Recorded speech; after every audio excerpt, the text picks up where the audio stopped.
আমাৰ কৰ্ট মেৰেজৰ দিনা কেকৰ অৱস্থা যি হৈছিলে তাকে ভাবি আমি আজি ৰাতিপুৱাই ঘৰতে কেকটো কাটি ল'লোঁ। যিহেতু সেইদিনাও বতৰ ডাৱৰীয়াই আছিলে, কিন্তু কেকটো একেবাৰে মানে গলি গৈছিলে। সেইকাৰণে ভাবিলোঁ আজিও বতৰ ডাৱৰীয়া তথাপিওতো তালে নিওঁতে মেলোতে গলি যাব, খাবলৈ বেয়া হৈ যায়গে। সেইকাৰণে ৰাতিপুৱা এইফালে কেক কাটি ল'লোঁ গোটেইকেইটাই। পাপাক দেখুওৱা নাই যিহেতু পাপা ৰেডি হোৱা নাছিলে। মানে ভিডিঅ' অকণমান কৰি থৈছোঁ, তথাপিও আমি যিহেতু ৰেডি হৈ আছোঁ সেইকাৰণে মই ভিডিঅ'ত দেখাবলৈ বেয়া পালোঁ। এইফালে আমি পালোগৈ এপল ৰিজৰ্ট। এই নাহৰকটীয়াত আছে, হয়তো বহুতে গম পায়েই। আৰু আহি পায়ে একেবাৰে মনটো ভাল লাগি গ'ল। ইমান ধুনীয়াকৈ ৰিজৰ্টখন বনাইছে, একেবাৰে নেচাৰৰ মাজত থকা নিচিনা লাগিছে। সৌৰভে মই তাকে পাতি পাতি গৈ আছোঁ। আৰু এপল ৰিজৰ্টলৈ আহিছোঁ যেতিয়া এপলৰ গছটো থাকিবই। গছজোপা দেখি একেবাৰে মোৰ ছিঙি খাওঁ খাওঁৱে লাগিলে। এইফালে হৈছে এইটো ভিতৰৰ এম্বিয়েন্সটো খুব ধুনীয়াকৈ সজাই ৰাখিছে।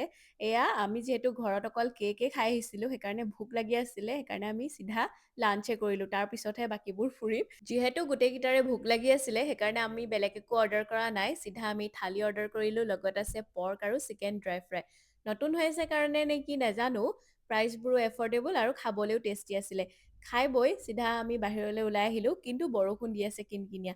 সেইকাৰণে ভাবিলোঁ ইয়াতে অলপ দেৰি ৰৈ ফটো ভিডিঅ' লৈ লওঁ। আৰু এই বুকেটো দেখিছে নহয়, আচলতে পাপাই মানে ফুল তেনেকৈ আজিলৈকে দি পোৱা নাই। তেনেকৈ বুলি নহয়, আজিলৈকে দি পোৱা নাই। আমি ইমান কওঁ যদিও এদিনো আনি দিয়া নাই। মায়ে ভাল পায়, কিন্তু আজি নাজানো কি মন গ'ল, নিজেই টাউনলৈ গ'ল, নিজেই মানে বুকেটো বনাই আনি মাক দিছেহি। সেইকাৰণে মা একেবাৰে ফূৰ্তি। তাৰপাছতে এইফালে ব'টিং কৰিবৰ কাৰণে আমি টিকেট কাটি ল'লোঁ। এইফালে এটা টিকেটত পাৰ পাৰ্চন 100 ৰুপিজ। আৰু এখন ডাঙৰ ব'টো আছে, সেইখনত পাৰ পাৰ্চন 50 ৰুপিজ। যিহেতু মা পাপা নাযাওঁ বুলি ক'লে, সেইকাৰণে সেইখন আমি নল'লোঁ। এইফালে প্ৰথমে গ'ল ভণ্টি আৰু ভাইটি। আমি দুটা যাম বুলি ভাবিছিলোঁ যদিও দুখন আৰু নাছিলেও। আৰু মই ভাবিলোঁ যে সিহঁতে আগে গৈ আহক, যিহেতু এইখন যদি অলপ কষ্ট হয় চলাবলৈ, যিহেতু মই নোৱাৰিম। সেইকাৰণে সৌৰভে ক'লে ইহঁতে দুটা আগে গৈ লওক। আহি মানে সিহঁতে কৈছে যে ভৰি অলপ বিষাই বুলি কৈছে। মানে ভাইটি যিহেতু সি খেলি আছে, সেইকাৰণে তাৰ অলপ বেছি বিষ হ'ল। মই অকণমান ভয় খাই গৈছিলোঁ, কিন্তু নাই, ঠিকেই আৰু মানে একো নৰ্মেল আৰু ধুনীয়াকৈ চলাই মেলি এইফালে আহিলোঁ। সৌৰভে আকৌ মোক তামাম গালি দিছে, যিহেতু মই মানে পানীত মোবাইল উলিয়াইছোঁ আৰু মই মানে মানুহজনী অলপ কি ক'ম আৰু অসাৱধান। সেইকাৰণে সি ভয় খাই আছে।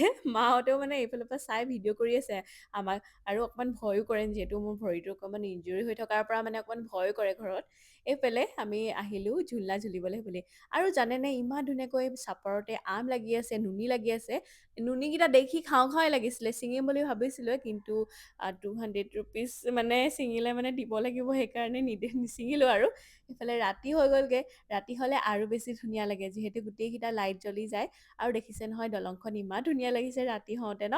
এইফালে মই বোলো আপোনালোকৰ কাৰণে অকণমান বেছিকৈ ভিডিঅ' কৰি আনিছোঁ। সৰু ল'ৰা ছোৱালী যদি আপোনালোকৰ বাচ্ছা আছে বা সৰু ল'ৰা ছোৱালী লৈ যাম বুলি ভাবিছে লগত, ধুনীয়াকৈ একেবাৰে দিনটো পাৰ কৰি আহিব পাৰিব।